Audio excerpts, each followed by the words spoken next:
প্ৰিয় বন্ধু বান্ধবী সকল নমস্কাৰ।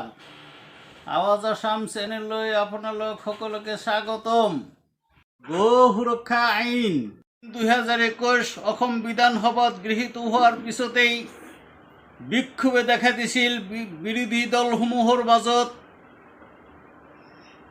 প্ৰতিবাদ সাব্যস্ত কৰিছিল উজনি অসমৰ গোপালকসকল আৰু বিভিন্ন দল সংগঠনে।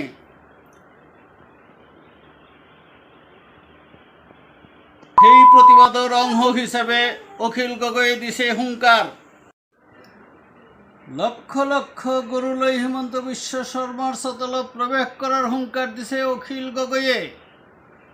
লক্ষ লক্ষ গৰু হিমন্ত বিশ্ব শৰ্মাক চমজাই দি গৰুবোৰৰ উপযুক্ত দাম লৈ গোপালকসকলক আদায় দিয়াৰ প্ৰতিশ্ৰুতি দিছে অখিল গগৈয়ে। এই প্ৰতিবাদ অব্যাহত থাকিলে চৰকাৰখনে বাধ্য হ'ব গো সুৰক্ষা আইন 2021 বাতিল কৰিবলৈ। চোৱাৰ বাবে ধন্যবাদ। নতুন নতুন ভিডিঅ' পাবলৈ